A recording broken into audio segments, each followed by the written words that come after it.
أعوذ بالله من الشيطان الرجيم بسم الله الرحمن الرحيم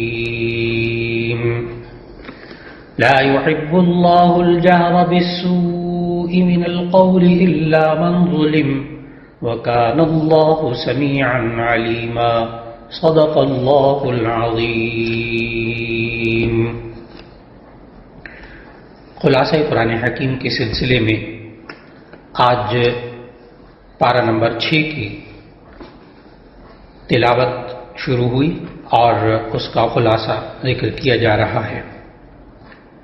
5ویں پارے کے آخر میں اللہ تعالیٰ نے منافقوں کی باتیں کھل کر بیان کی اور ان کے لیے سخت عذاب کی وعید بھی بتائی۔ 6 پارے کے شروع میں اللہ تعالیٰ نے فرمایا کہ اللہ تعالیٰ بری باتوں کو ظاہر کرنا پسند نہیں کرتا، مگر اگر نقصان کا خطرہ ہو یا ظلم ہو رہا ہو تو ایسی صورت میں اللہ تعالیٰ پھر برے لوگوں کی برائیوں کو ظاہر کر دیتا ہے۔ لیکن ہمیں زندگی میں یہی ادب سکھایا اگلی آیات میں کہ اگر نیکی ہو ٹھیک ہے اسے ظاہر کرو، اچھی باتوں کو ظاہر کرو، لیکن اگر بری باتیں ہوں کسی کی تو اس کو چھپا لو، اس پر پردہ ڈالو اور اس کو معاف کر دو۔ یہ اللہ تعالیٰ نے طریقہ سکھایا۔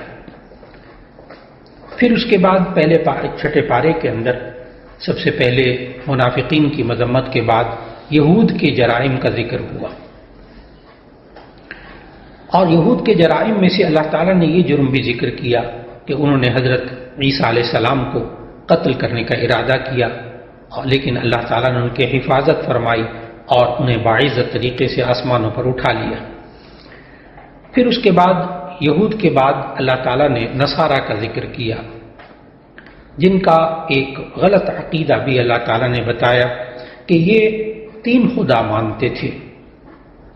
اور یوں کہتے تھے کہ باپ، بیٹا اور روح القدس، اور اللہ تعالیٰ کو عیسیٰ علیہ السلام کا باپ قرار دیتے تھے اور عیسیٰ علیہ السلام کو اللہ تعالیٰ کا بیٹا قرار دیتے تھے۔ اس طرح انہوں نے عقیدہ تثلیث اپنایا ہوا تھا، یعنی 3 خداؤں کا عقیدہ۔ ان آیات میں اللہ تعالیٰ نے سمجھایا نصارہ کو کہ تم اپنے دین کے اندر یہ زیادتی اور غلو نہ کرو اور حضرت عیسیٰ علیہ السلام کو ان کے اصل مقام سے نہ بڑھاؤ، اور یہ مت کہو کہ خدا 3 ہیں، بلکہ اللہ تعالیٰ اور خدا ایک ہے۔ پھر جب حضرت عیسیٰ علیہ السلام کے سامنے عاجزی اور عبودیت کا ذکر کیا کہ حضرت عیسیٰ علیہ السلام یہ اللہ تعالیٰ کے سامنے عاجزی اور اپنی بندگی کا اظہار کرتے ہیں، تو اسی صورت میں تم حضرت عیسیٰ علیہ السلام کو خدا مت ٹھہراؤ۔ پھر اللہ تعالیٰ نے سورہ نساء جو کہ 6 پارے کے پہلے پاؤ کے قریب ختم ہو رہی ہے، اس کے اختتام میں ایک دفعہ پھر عورتوں کے معاملے میں رعایت، ان کی نگہبانی کرنا ان کے معاملوں کی، اور ان کے ساتھ اچھا سلوک کرنا، اور قریبی جو ورثاء ہیں ان کے حقوق کا خیال رکھنے کا حکم دیا۔ اس طرح 6 پارے کے پہلے پاؤ میں سورہ مائدہ کا اختتام ہوا۔ پھر اس کے بعد سورہ نساء کا اختتام ہوا، اور اس کے بعد سورہ مائدہ کا اب آغاز ہو رہا ہے۔ سورہ مائدہ یہ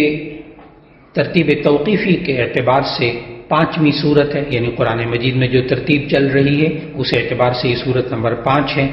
اور نزولی اعتبار سے یہ سورت نمبر 112 ہے۔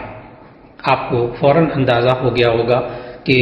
کل قرآن مجید کی صورتیں 114 ہیں، تو یہ آخری صورتیں جو نازل ہوئی ہیں ان میں سے ایک صورت یہ سورہ مائدہ بھی ہے۔ سورۃ المائدہ یہ مدنی صورت ہے اور اس میں 120 آیات ہیں اور 16 رکوع ہیں۔ اس صورت کا نام سورہ مائدہ آیت نمبر 112 سے آیت نمبر 115 تک ایک واقعہ دسترخوان کا ذکر ہے، اس وجہ سے اس صورت کا نام سورہ مائدہ رکھا گیا کہ حضرت عیسیٰ علیہ السلام کے حواریین نے اللہ تعالیٰ سے مائدہ، ایک دسترخوان، مائدہ کا معنی ہوتا ہے دسترخوان جس کے اوپر کھانے پینے کی چیزیں رکھی گئی ہوں، اس کے بارے میں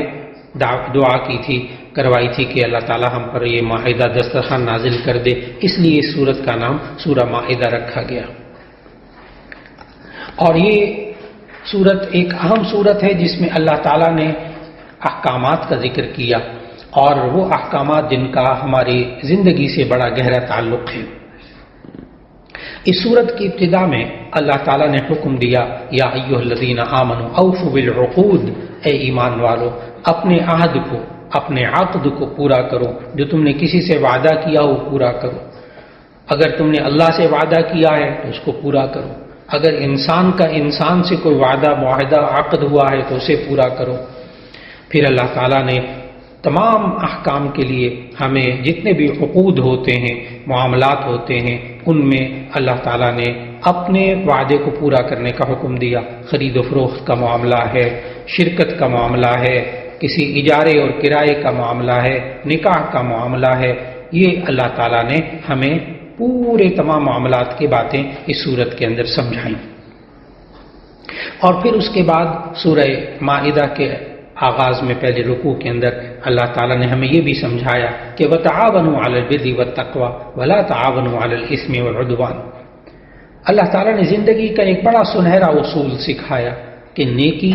اور تقویٰ کے کاموں میں تو لوگوں سے تعاون کرو ایک دوسرے سے، لیکن گناہ اور برائی کے کاموں میں کبھی ایک دوسرے سے تعاون نہ کرو۔ پھر اس کے بعد کی آیات میں اللہ تعالیٰ نے حلال چیزوں اور حرام چیزوں کے درمیان فرق سکھایا، اور اللہ تعالیٰ نے سورہ مائدہ کی تیسری آیت کے اندر 8 حرام چیزوں کا ذکر کیا۔ نمبر 1 مردار، المیتہ، حرمت علیکم المیتۃ، میتہ کہتے ہیں مردار کو، مردار جو شرعی طریقے سے ذبح نہ کیا گیا ہو، حلال جانور ہو لیکن شرعی طریقے پر ذبح نہیں کیا گیا تو ایسی صورت میں وہ حرام ہو جاتا ہے۔ نمبر 2 بہنے والا خون۔ نمبر 3 خنزیر کا گوشت۔ نمبر 4 وہ جانور جسے اللہ کے علاوہ کے لیے ذبح کیا گیا ہو۔ نمبر 5 المنخنقہ، گلا گھونٹ کر مر جانے والا جانور۔ نمبر 6 الموقوذہ، چوٹ لگا ہوا جانور۔ نمبر 7 المتردیہ، اوپر سے نیچے گر کر مر جانے والا جانور۔ نمبر 8 النطیحہ، سینگ لگ کر مارا ہوا جانور، ایک جانور نے دوسرے کو سینگ مارا وہ مر گیا۔ تو اللہ تعالیٰ نے یہ 8 قسم کے مردار جو ہے وہ حرام چیزیں ہمیں بتائیں کہ یہ انسان کو نہیں کھانی چاہیے۔ البتہ یہ بھی سمجھایا کہ اگر مجبوری کی حالت ہو، اضطرار کی حالت ہو، جان کو خطرہ ہو تو ایسی صورت میں اگر کوئی کھا لے گا تو اسے گناہ نہیں ہوگا۔ پھر اس کے بعد سورہ مائدہ کی ایک اہم ترین آیت الیوم اکملت لکم دینکم واتممت علیکم نعمتی ورضیت لکم الاسلام دینا، یہ آ رہی ہے۔ یہ وہ آیت ہے کہ جس میں حجۃ الوداع کے موقع پر یہ آیت نازل ہوئی رسول اللہ صلی اللہ علیہ وسلم پر، اور اس میں اللہ تعالیٰ نے تکمیل دین کا اعلان کیا۔ یہ وہ آیت ہے جس کے بارے میں ایک یہودی نے حضرت عمر رضی اللہ تعالیٰ عنہ سے کہا تھا، اے امیر المؤمنین، اگر یہ آیت ہمارے اوپر نازل ہوتی تکمیل دین والی تو ہم اس دن کو یوم عید قرار دیتے، عید کا دن۔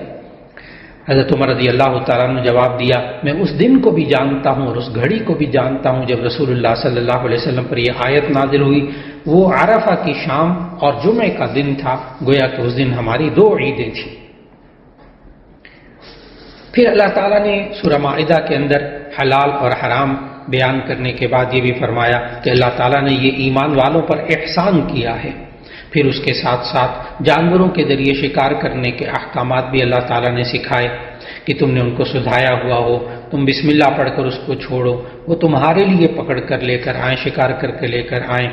اور ایسی صورت میں تم نے ان کو چھوڑتے وقت بسم اللہ بھی پڑھی ہو تو ایسی صورت میں وہ تمہارے لیے حلال ہوں گے اگر تم جانوروں کے ذریعے شکار کرتے ہو۔ پھر اس کے بعد سورہ مائدہ کی آیت نمبر 6 میں اللہ تعالیٰ نے وضو اور غسل کے اور تیمم کے احکام بتائے۔ وضو کے 4 فرض اللہ تعالیٰ نے سورہ مائدہ کی آیت نمبر 6 میں بتائے کہ سب سے پہلے ایک فرض تو یہ ہے کہ انسان دونوں ہاتھوں کو دھوئے، اپنے چہرے کو دھوئے، دونوں ہاتھوں کو کونیوں سمیت دھونا اور چہرے کو مکمل دھونا۔ تیسرا فرض بتایا اپنے سر پہ مسح کرنا، اور چوتھا فرض بتایا اپنے پاؤں کو دھونا۔ پھر اگر پانی نہ ملے تو ایسی صورت میں یہ انسان تیمم کر سکتا ہے کہ مٹی کے اوپر ہاتھ مار کر اپنے چہرے اور اپنے دونوں ہاتھوں پر مل لے۔ تاکہ کے احکامات بیان کرنے کے بعد پھر اللہ تعالیٰ نے چھٹے پارے کے اندر یہ حکم، چھٹے پارے کے اس چھٹے رکوع میں یہ حکم دیا کہ اللہ تم پر تنگی نہیں کرنا چاہتا بلکہ آسانی کرنا چاہتا ہے، وہ چاہتا ہے تمہیں پاک کر دے اور تاکہ تم شکر گزار بندے بن جاؤ۔ پھر اس کے بعد 7ویں رکوع میں اللہ تعالیٰ نے یہود کی بزدلی، ان کے فتنہ و فساد، سرکشی اور تکبر کا بیان کیا۔ یہ وہ بری عادتیں تھیں یہود کے اندر کہ اللہ تعالیٰ نے ان عادتوں کا ذکر فرمایا کہ مسلمانوں کو اپنے آپ کو ان خرابیوں سے بچانا چاہیے۔ پھر یہود کے ساتھ ساتھ نصارہ کے حالات بھی اللہ تعالیٰ نے بتائے کہ اللہ تعالیٰ نے کس طرح ان کو اللہ کے حکموں پر قائم رہنے کا وعدہ لیا تھا، لیکن انہوں نے اللہ کے عہد کو توڑ دیا، جس کی وجہ سے اللہ نے ان کے دلوں میں بغض و عداوت ڈال دی۔ اور یہ دونوں گروہ، یہود بھی اور نصارہ بھی، یہ اپنی اعتقادی، عملی اور اخلاقی خرابیوں میں مبتلا تھے، لیکن پھر بھی یہ دعویٰ کرتے تھے کہ ہم اللہ کے بیٹے ہیں اور اس کے محبوب ہیں۔ اللہ تعالیٰ نے اس دعوے کو رد کرتے ہوئے چھٹے پارے میں اور سورہ مائدہ کی آیت 18 میں فرمایا کہ اگر تم واقعی اللہ کے محبوب ہو تو وہ تمہیں تمہارے گناہوں کی سزا کیوں دیتا ہے؟ پھر اس تردید کے بعد اللہ تعالیٰ نے آخری نبی حضرت محمد مصطفیٰ صلی اللہ علیہ وسلم پر ایمان لانے کی دعوت دی۔ اور پھر اس کے بعد 8ویں رکوع میں اللہ تعالیٰ نے فلسطین میں داخلے کے حکم سے متعلق بتایا۔ یہود کے لیے یہ حکم تھا کہ حضرت موسیٰ علیہ السلام نے پہلے یہود کو اللہ تعالیٰ کے احسانات یاد کرنے کا حکم دیا، پھر انہیں ارض مقدس یعنی فلسطین میں داخل ہونے کی ترغیب دی۔ لیکن ان یہودیوں نے اس ترغیب کے جواب میں موسیٰ علیہ السلام کا مذاق اڑانا شروع کر دیا کہ اے موسیٰ، ہم تو اس ملک میں ہرگز داخل نہیں ہوں گے جب تک کہ وہاں سے وہ قوم نہیں نکل جاتی، یعنی عمالقہ کے لوگ نہیں نکل جاتے، لہذا تم اور تمہارا رب جا کر لڑو، ہم تو یہاں بیٹھے ہوئے ہیں۔ پھر اس کے بعد اللہ تعالیٰ نے چھٹے پارے میں حابیل اور قابیل کے قصے کو ذکر کیا۔ 9ویں رکوع کے اندر بنی اسرائیل کی سرکشی کے ذکر کے بعد اللہ تعالیٰ نے آدم علیہ السلام کے 2 بیٹوں حابیل اور قابیل کا قصہ ذکر فرمایا کہ کس طرح قابیل نے حسد کی بنا پر اپنے بھائی کو قتل کر دیا۔ اور پھر اس کے بعد اللہ تعالیٰ نے آیت نمبر 33 کے اندر ڈاکوؤں اور باغیوں اور فسادیوں کی سزا بتائی کہ وہ لوگ جو زمین پر بغاوت کریں اور اللہ اور اس کے رسول سے جنگ کریں، ان کا بدلہ یہ ہے۔ تو وہ 3 سزائیں وہاں ذکر کی گئیں، یعنی کسی کو سولی دے دی جائے، کسی کو قتل کر دیا جائے اور کسی کے ہاتھ پاؤں الٹی جانب سے قتل کر دیے جائیں۔ پھر اس کے بعد 10ویں رکوع میں چوری کرنے والے مرد اور چوری کرنے والی عورت کے ہاتھ کاٹنے کا حکم دیا۔ یہاں ذہن میں رکھنا چاہیے کہ اسلام جو ہے ہمیشہ انسان کی جان، عزت اور مال کی حفاظت کی بڑی اہمیت رکھتا ہے، اور جو شخص انسان کی جان، مال، عزت و آبرو کی حفاظت نہیں کرتا تو اس کے لیے پھر سخت ترین سزائیں اللہ تعالیٰ نے دینے کا حکم دیا ہے۔ بس اوقات انسانوں کی زبان سے یہ جملے نکل جاتے ہیں کہ یہ تو وحشیانہ سزائیں ہیں، تو اس کے جواب میں ذہن میں رکھنا چاہیے یہ وحشیانہ سزائیں نہیں بلکہ معاشرے کے وحشیوں کے لیے سزائیں ہیں جو معاشرے کے امن و سکون کو برباد کر دیتے ہیں۔ اللہ تعالیٰ نے ڈاکہ زنی، چوری اور فساد کے احکام بیان کرنے کے بعد پھر فسادیوں کے 2 بڑے گروہوں کا ذکر کیا، یعنی منافقین اور یہود کا ذکر کیا۔ پہلے گروہ کا ذکر اختصار کے ساتھ کیا اور پھر اس کے بعد منافقین کا ذکر خوب تفصیل کے ساتھ کیا اور یہود کا ذکر بھی کیا۔ منافقین کا کفر یہ تھا کہ یہ اللہ اور اس کے رسول صلی اللہ علیہ وسلم کا انکار کرتے تھے اور جو اپنے منہ میں آتا تھا وہ کہہ دیتے تھے، لیکن ان کے دلوں میں اسلام نہیں ہوتا تھا، اس لیے وہ معاشرے میں فساد پھیلاتے تھے اور مسلمانوں کے خلاف وہ سازشیں کرتے رہتے تھے۔ اور یہودی جو تھے یہ جھوٹ بولنے کے لیے جاسوسی کرتے تھے۔ اللہ تعالیٰ نے ہمیں ان آیات میں بتایا کہ یہ لوگ جو ہیں جاسوسی میں مصروف رہتے ہیں اور نصارہ کے متعلق یہ بتایا کہ یہود کی گمراہی کے ساتھ ساتھ نصارہ جو تھے یہ بھی، حالانکہ ان دونوں کو یعنی یہود کو تورات دی گئی اور نصارہ کو انجیل دی گئی، لیکن یہ لوگ ان کتابوں کے مطابق اپنے فیصلے نہیں کرتے، ان کی باتوں کو چھپاتے ہیں، اور جو باتیں ان کی مرضی کے مطابق نہیں ہوتی ان کو تبدیل کر دیتے ہیں۔ تورات اور انجیل کے ذکر کے بعد چھٹے پارے میں پھر اللہ تعالیٰ نے قرآن مجید کا ذکر کیا کہ یہ قرآن حکیم ہدایت اور گمراہی میں فرق کرنے والا ہے اور یہی کتابوں کا محافظ ہے۔ عقائد، عبادات، معاملات اور اخلاق سے تعلق رکھنے والی کوئی ایسی نصیحت اور کوئی ایسا کام نہیں جو انسان کی فلاح کے لیے ضروری ہو لیکن وہ قرآن مجید میں موجود نہ ہو۔ قرآن مجید ایک کامل کتاب ہے۔ پھر اللہ تعالیٰ نے آیت نمبر 51 میں یہود و نصارہ سے قلبی دوستی کا ذکر کیا، مسلمانوں کو سمجھایا کہ یہود و نصارہ کے ساتھ قلبی دوستی نہ رکھو کیونکہ وہ امت مسلمہ کے سخت ترین دشمن ہیں۔ اللہ تعالیٰ نے فرمایا، اے ایمان والو، تم یہود و نصارہ کو دوست نہ بناؤ، وہ آپس میں ایک دوسرے کے دوست ہیں، اور تم میں سے جو ان سے دوستی رکھے گا وہ انہی میں سے ہوگا، بے شک اللہ تعالیٰ ظالم قوموں کو ہدایت نہیں دیتا۔ یہاں مفسرین نے ہمیں سمجھایا کہ دراصل 4 چیزیں الگ الگ ہیں۔ یہ بہت سے لوگ الجھتے ہیں ان آیات کو پڑھنے کے بعد کہ کیا پھر ہم یہود و نصارہ سے کیا بزنس نہیں کر سکتے، تجارت نہیں کر سکتے، کیا ان کے ساتھ دفتروں میں اٹھنا بیٹھنا ہوتا ہے، ان علاقوں میں رہنا ہوتا ہے، ہم کیا کریں؟ تو اس کا جواب مفسرین نے ان آیات کی روشنی میں یہ دیا کہ دراصل ایک ہے معاشرت،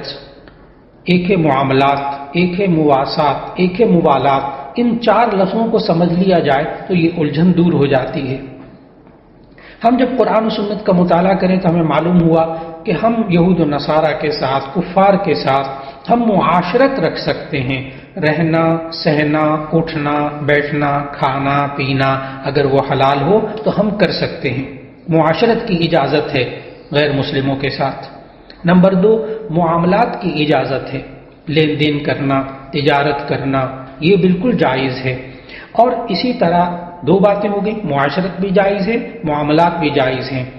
اور مواسات، غم خواری، دکھ درد میں کام آنا، اگر غیر مسلم بیمار ہو جائے اس کی بیمار پرسی کرنا، اس کے ساتھ تعاون کرنا، مالی تعاون کرنا، اس کی خبرگیری کرنا، اس کے علاج معالجے میں کام آنا، اس کے مصیبت کے وقت میں کام آنا، یہ بھی اللہ تعالیٰ نے ہمیں سمجھایا کہ جو غیر مسلم تمہیں اپنے ملکوں سے نہیں نکالتے، تمہارے مال کو نقصان نہیں پہنچاتے، تمہاری جان کو نقصان نہیں پہنچاتے، تم ان کے ساتھ اچھا سلوک رکھو۔ تو 3 باتیں ہو گئیں، ایک معاشرت بھی ان کے ساتھ جائز ہے غیر مسلموں کے ساتھ، اور معاملات بھی جائز ہیں، مواسات غمخواری بھی جائز ہے، لیکن 4تھی چیز جس سے اللہ تعالیٰ نے آیت نمبر 51 میں منع کیا وہ ہے قلبی دوستی۔ ایسی قلبی دوستی جس کی وجہ سے انسان جو ہے وہ غیر مسلموں والے کام خود ہی شروع کر دے، وہ اپنے ایمان کی بھی حفاظت نہ کر سکے، تو ایسی صورت میں یہ والی دوستی جو ہے اس سے قرآن مجید کے اندر منع کیا گیا۔ یہ بات ذہن میں رکھنے کے بعد بالکل بات واضح ہو جاتی ہے کہ کفار کے ساتھ جب قلبی دوستی لگائی جائے تو اللہ تعالیٰ نے ان آیات میں سمجھایا تو مرتد ہونے کا، بے دین ہونے کا خطرہ ہو جائے تو ایسی صورت میں انسان کو محتاط ہو جانا چاہیے۔ اور پھر اللہ تعالیٰ نے آیت نمبر 54 کے اندر ارشاد فرمایا کہ اللہ تعالیٰ کا دین تمہارا محتاج نہیں ہے، تم اگر دین سے پھر بھی جاؤ تو اللہ تعالیٰ تم سے بہتر لوگوں کو دین کی خدمت کے لیے کھڑا کر دے گا۔ اور فرمایا اللہ تعالیٰ نے آیت نمبر 54 میں، اے ایمان والو، اگر تم میں سے کوئی اپنے دین سے پھر جائے گا تو اللہ ایسے لوگوں کو پیدا کر دے گا جن کو وہ دوست رکھے اور جسے وہ دوست رکھے، اور مؤمنوں کے حق میں نرمی کریں اور کافروں سے سختی سے پیش آئیں۔ اللہ کی راہ میں جہاد کریں گے وہ لوگ، اور کسی ملامت کرنے والے کی ملامت سے کبھی نہ ڈریں، یہ اللہ کا فضل ہے، جسے چاہتا ہے اللہ جاننے والا ہے اور وہی کشادگی عطا کرنے والا ہے۔ پھر یہود و نصارہ کی دوستی سے منع کرنے کے ساتھ ساتھ سچے اہل ایمان سے دوستی رکھنے کا حکم اللہ تعالیٰ نے دیا، اور اللہ تعالیٰ نے کفار کے ساتھ دوستی کی برائی بیان کرتے ہوئے سمجھایا کہ جو لوگ اسلام کے شعائر کا مذاق اڑاتے ہیں ان سے دوستی کسی طور پر بھی جائز نہیں۔ یہود و نصارہ کی گمراہیوں میں سے ایک یہ بھی گمراہی بیان کی گئی کہ انہوں نے اسلام اور قرآن کو جھٹلایا۔ اور نصارہ نے حضرت عیسیٰ علیہ السلام کو خدا کا مرتبہ دیا، جیسا کہ چھٹے پارے کے 14ویں رکوع میں اللہ تعالیٰ نے فرمایا آیت نمبر 75 میں، بے شک وہ لوگ کافر ہوئے جنہوں نے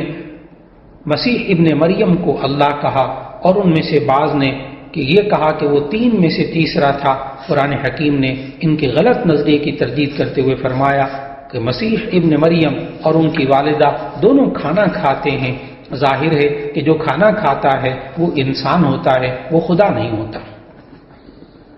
یہود و نصارہ دونوں دین میں ناحق غلو کرنے اور خواہشات کی اتباع کرنے میں مصروف تھے۔ اللہ تعالیٰ نے ان سے بھی منع کیا کہ یہ طریقہ یہود و نصارہ کا ہے، دین کے اندر غلو کرنا، انتہائی اندر تک چلے جانا، زیادتی کے حد تک، اور خواہشات کی اتباع کرنے میں لگ جانا۔ پھر چھٹے پارے کے آخری رکوع میں اللہ تعالیٰ نے یہود پر اللہ کی لعنت ارشاد فرمائی، اور یوں فرمایا کہ وہ اللہ کی نافرمانی کرتے تھے، حد سے تجاوز کرتے تھے، اور ایک دوسرے کو برے کاموں سے منع نہیں کرتے تھے۔ پھر یہ بات سمجھانے کے بعد اللہ تعالیٰ نے ایمان والوں کو سمجھایا کہ دیکھو، امر بالمعروف اور نہی عن المنکر کرتے رہو، ورنہ ایسا نہ ہو جیسے اللہ کی لعنت بنی اسرائیل پر نازل ہوئی، تم پر بھی وہ لعنت نازل ہو جائے۔ تو ایسی صورت کے اندر ہمیں چاہیے کہ ہم معاشرے کے اندر رہتے ہوئے امر بالمعروف نہی عن المنکر، یعنی لوگوں کو نیکی کا حکم، اچھی باتیں ان کو سکھائیں اور بری باتوں سے ان کو بچانے کی کوشش کرتے رہیں۔ اور پھر اس کے بعد کی آیات میں اللہ تعالیٰ نے سمجھایا کہ داؤد علیہ السلام اور عیسیٰ ابن مریم علیہ السلام کی زبان سے بھی ان پر لعنت فرمائی، یہ اس لیے کہ وہ نافرمانی کرتے تھے اور حد سے تجاوز کرتے تھے۔ اور آخری آیت میں بتایا کہ مسلمانوں کے سب سے سخت دشمن یہود اور مشرکین ہیں، اور قرآن حکیم کے اس دعوے پر یہود کی پوری تاریخ گواہ ہے۔ البتہ آخری آیات میں فرمایا چھٹے پارے کی کہ البتہ جو واقعی اور حقیقی نصارہ ہیں وہ مسلمانوں کے لیے اپنے دل میں نرم گوشہ رکھتے ہیں، لیکن جو نصارہ اپنی اصل باتوں سے دور ہو گئے، اصل انجیل سے دور ہو گئے، حضرت عیسیٰ علیہ السلام کے عمل پر، تعلیمات پر عمل کرنے کا دعویٰ تو کرتے ہیں، لیکن ان کی فکر وہ یہود و نصارہ کے رنگ میں رنگی ہوئی ہے، تو ایسی صورت میں یقیناً وہ مسلمانوں کے لیے اچھے خیالات نہیں رکھ پاتے۔ اللہ رب العزت ہم سب کو آسمانی کتابوں پر یقین رکھنے کی توفیق عطا فرمائے، اور خاص طور پر حق اور باطل میں فرق کرنے والی کتاب قرآن مجید۔ اللہ تعالی ہم سب کو یہ دنیا میں رہتے ہوئے یہ سب کی سب باتیں جو اللہ تعالیٰ نے قرآن مجید میں ہمیں سکھائیں، ان پر اللہ تعالیٰ عمل کرنے کی توفیق عطا فرما دے۔ وآخر